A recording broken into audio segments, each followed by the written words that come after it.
Paid course लेने में पता है क्या होता है, हम इसलिए भी ये जरूरी नहीं है कि 300-400-500 रुपए में पेड कोर्स मिल जाता है, हमको पता है, लेकिन ये बहुत ज्यादा पैसा नहीं है। लेकिन क्या होता है कि भाई आप तुम्हारा मेंटलिटी बन जाएगा कि ये सर नहीं पढ़ाया तो हम नहीं पढ़े हैं। अब वो एक दिन में 1 घंटा पढ़ाएगा। बिहार में अगर आप बिहार से बिलोंग करते हैं तो ज्यादातर लोगों का रीजनिंग और मैथ बहुत अच्छा रहता है, ठीक है। अगर आपका वीक है तो आप जरूर इसका तैयारी अभी अच्छे से नहीं किए होंगे, ठीक है। तो आपको क्या करना है, जो भी आप किसी भी एग्जाम्स की तैयारी कर, चाहे आप एएलपी का तैयारी कर रहे हैं, चाहे एनटीपीसी का तैयारी कर रहे हैं, चाहे ग्रुप डी का तैयारी कर रहे हैं, रीजनिंग उसमें पूछता ही है, ठीक है। और रीजनिंग 1/3 रहता है, 1/3 पार्ट रीजनिंग रहता है। और 100 क्वेश्चन है तो लगभग 30 से 35 क्वेश्चन रीजनिंग से पूछेगा। तो जो सबसे इम्पोर्टेंट जो है रीजनिंग भी एक इम्पोर्टेंट पार्ट है, और वो एक अच्छा स्कोर उसमें कर सकते हैं। रीजनिंग में है कि आप अगर अच्छा से प्रैक्टिस किया रहेंगे, वो ज्यादा क्वेश्चन को सॉल्व किया रहेंगे, तो आप एक अच्छा स्कोर कर सकते हो उसमें, ठीक। अगर आप रेलवे की तैयारी कर रहे हैं तो आपके लिए मैथ, रीजनिंग और जीके करना बहुत ज़रूरी है। और खासकर अगर आपको रेलवे के सारे एग्जाम के अगर चैप्टर वाइज टाइप वाइज में अगर मैथ मिल जाए और सेम इसी तरीके से रीजनिंग में भी चैप्टर वाइज टाइप वाइज आपको मिल जाए और 27 प्लस फैक्ट्स के रूप में, सार संग्रह के रूप में आपको ये किताब मिल जाए, तो आपका जो भी एग्जाम है, चाहे एएलपी का भी आने वाला है, आरपीएफ ऐसा ही आने वाला है, कांस्टेबल आने वाला है, जेईई आने वाला है, ग्रुप डी, एनटीपी, सभी के सभी क्वेश्चन इसमें करके कवर किए गए हैं और टीसीएसपी वाईक्यू सारे के सारे इसमें दिए गए हैं। तो आप इसको जरूर देखिए, ये आपके बहुत कारगर रहेगा। रीजनिंग के लिए आप क्या कर सकते हैं, तो रीजनिंग के लिए हम क्या करते थे पहले वो हम बात करते हैं। तो रीजनिंग के लिए हम क्या करते थे भाई, हम कोई भी पेड कोर्स नहीं लिए थे, और आपको भी हम ये नहीं कहेंगे कि पेड कोर्स लीजिए, ठीक है।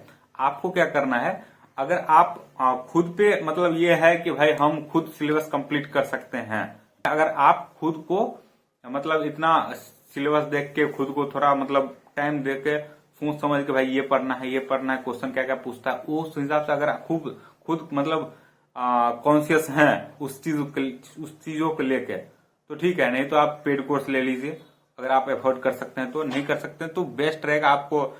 हम क्या करते थे भाई, हम तो देखिए बहुत सारे टीचर हैं। एक टीचर था उस टाइम जब हम पढ़ते थे, उसका नाम क्या था, एक टीचर था यार, उनका नाम हम भूल रहे हैं, ठीक है। नाम भूल रहे हैं हम, तो छोड़िए नाम क्या था वो, उसका लिंक हम दे देंगे। उसका प्लेलिस्ट था 70-80 क्वेश्चन का, हम लिंक दे देंगे डिस्क्रिप्शन में, मन होगा तो वो देख लीजिएगा, ठीक है, जिससे हम पढ़ते थे। तो उनका 70-80 जो है वीडियोस का प्लेलिस्ट था, उससे हम पढ़ते थे। वो क्या होता था कि भाई वो मतलब पुराना प्लेलिस्ट है, 2017-18 में वो पढ़ाया हुआ है, शायद 18-19 में। तो वो प्लेलिस्ट हम देखते थे, उसमें से हर चैप्टर लगभग कंप्लीट कर देता था। 70-80 वीडियो था, उसमें से हम डेली 1-2-3 वीडियो देख लेते थे।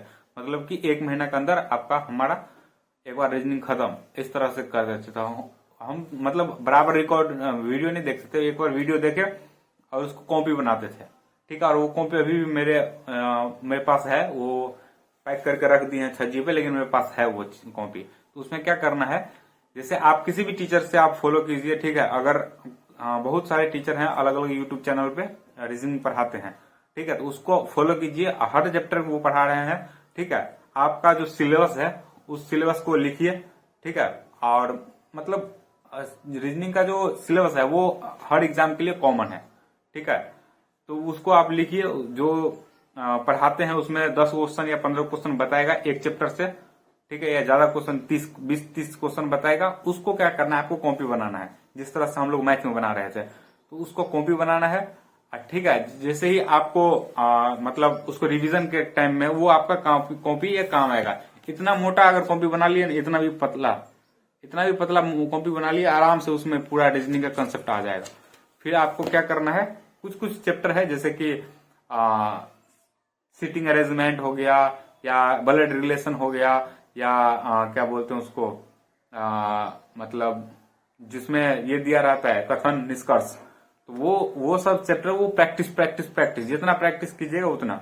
तो आपको क्या करना है, पहले तो कॉपी बना लेना अच्छे से। फिर आपको कोई रीजनिंग का जो क्वेश्चन बैंक है, कोई किताब नहीं खरीदना है, ठीक है। क्वेश्चन आपको यूट्यूब से पढ़ना है टीचर से, और उसका कॉपी बनाना है, और क्वेश्चन बैंक खरीद लेना किसी भी प्रकाशन का।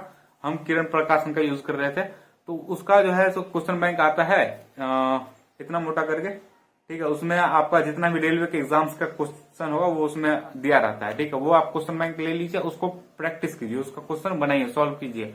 जो चैप्टर पढ़ते हैं उस चैप्टर से कम से कम 300-400 मतलब 100 क्वेश्चन तो उसको सॉल्व कीजिए, ठीक है। फिर आपको उस चैप्टर में पूरा जो है सो पकड़ आ जाएगा, ठीक है। इस तरह से हम तैयारी करते थे और आप भी इस तरह से कर सकते हैं, ठीक है। जो कॉपी बनाए हैं वो कॉपी आपको अगर अगले एग्जाम होगा, मान के चलिए 3 महीने के बाद पढ़ रहे हैं, तो उसमें आपको फिर से आपको वीडियो देखने की जरूरत नहीं है। उस कॉपी को आप देखिए, जो 20 क्वेश्चन 30 क्वेश्चन का कॉपी बनाए हैं उसको देखिए कि भाई कैसे सॉल्व की है, आपको माइंड में सारा रिकॉल हो जाएगा। फिर आपको जो है क्वेश्चन सॉल्व कीजिए, ठीक है। या सेट मारते हैं तो सेट मारिए, तो उससे आपका प्रैक्टिस बना रहेगा और आपका कोई प्रॉब्लम नहीं होगा। जिस भी चैप्टर में जैसे आप क्वेश्चन टेस्ट मारेंगे, ठीक है, तो क्वेश्चन जिस चैप्टर में आपको प्रॉब्लम हुआ, जिस चैप्टर का क्वेश्चन नहीं बनेगा उस चैप्टर का वीडियो आप हो सकता है किसी एक मास्टर का जो है सो जो कोई एक चैप्टर पढ़ाने तरीका आपको नहीं समझ में आ रहा है, तो उस चैप्टर को आप किसी दूसरे मास्टर से भी यूट्यूब पे पढ़ सकते हैं। तो उस तरह से आपको हर चैप्टर को स्ट्रॉन्ग करना है, ठीक है। और हम ऐसे ही करते थे, हम किसी का पेड कोर्स लेने में पता है क्या होता है, हम इसलिए भी, ये जरूरी नहीं है कि 300-400-500 रुपए में पेड कोर्स मिल जाता है, हमको पता है, लेकिन ये बहुत ज्यादा पैसा नहीं है। लेकिन क्या होता है कि भाई तुम्हारा मेंटेलिटी बन जाएगा कि ये सर नहीं पढ़ाया तो हम नहीं पढ़े हैं। अब वो एक दिन में 1 घंटा पढ़ाएगा, कोई भी मास्टर रहेगा तो एक दिन में एगो क्लास में 1 घंटा या 1.5 घंटा पढ़ाएगा, ठीक है। वो पूरा सिलेबस खत्म कर रहा है 6 महीना में, तो 6 महीना तक हम रुके रहेंगे। यूट्यूब से पढ़ेंगे 1 महीना में सारा सिलेबस खत्म हो जाएगा। अगर यूट्यूब पे आपको पर्याप्त कंटेंट उपलब्ध है, कोई एक टीचर पढ़ा चुका है ऑलरेडी, प्ले लिस्ट उसका बना रहता है, उसमें से आप अगर देख रहे हैं, सॉल्व कर रहे हैं, पढ़ रहे हैं, तो उसको एक दिन में आप एक चैप्टर का जो भी 5 गो वीडियो रहेगा, 3 गो वीडियो रहेगा, वो एक ही बार में देख सकते हैं और एक चैप्टर खत्म। अगला दिन प्रैक्टिस किया, वो चैप्टर ही खत्म, ठीक है। तो इस तरह से आप मतलब 15-20 गो चैप्टर है, 1 महीने के अंदर, 1 से 1.5 महीना, 30 से 40 दिन में खत्म कर सकते हैं, ठीक है। अगर 2-3 घंटा करके पढ़ रहे हैं तो इसलिए हम पेड कोर्स नहीं प्रेफर करते हैं। पेड कोर्स में भाई लाइव पढ़ाएगा, अगर लाइव पढ़ाता है तो ठीक है, और फ्री में इतना कंटेंट उपलब्ध है ना कि आप मतलब पेड में उससे मतलब हम आप देख लीजिए अपने हिसाब से। लेकिन हमको इसलिए जो है ये चीज पसंद नहीं है, क्योंकि हम चाहते हैं कि हमको ज्यादा पढ़ना पसंद नहीं है। सही बता रहे, हमको ज्यादा पढ़ना पसंद नहीं है। हम 1 महीना 2 महीना पढ़ेंगे, बस एग्जाम देंगे, बात खत्म है। इसके बाद हम उसको छूते भी नहीं है। जिसको ज्यादा दिन पढ़ना है तो वो मतलब पढ़ते हैं अपना। तो हम इसलिए हम कोशिश करते हैं कि भाई एक ही बार में जितना हो सके खत्म करो जल्दी से जल्दी, ठीक है। और जॉब लो और अपना टेंशन खत्म करो पढ़ने लिखने का। तो ये सारा सीन रहता है। बाकी आप लोग जो है इस तरह से आप यूट्यूब पे भी पढ़ सकते हैं, और हम यूट्यूब से पढ़ के 2 एग्जाम्स निकाले हैं। आप भी ट्राई कर सकते हैं। अगर नहीं होता है तो आप किसी का पेड कोर्स, आपको अगर लगता है कि भाई ये टीचर अच्छा पढ़ाता है, उसका यूट्यूब पे बहुत सारा पढ़े हैं, तो पेड कोर्स ले सकते हैं। ज्यादा जो है वैल्यू का नहीं रहता है, लेकिन यही है कि उसमें 6 महीना साल भर लगा देगा उसको खत्म करने में। आप यूट्यूब पे पढ़िएगा। अगर आप खुद से खत्म, तो जैसे ALP का एग्जाम होने वाला है जून जुलाई में शायद, तो वो आप उसको टारगेट कर सकते हैं, ठीक है। तो यही कुछ चीजें हैं।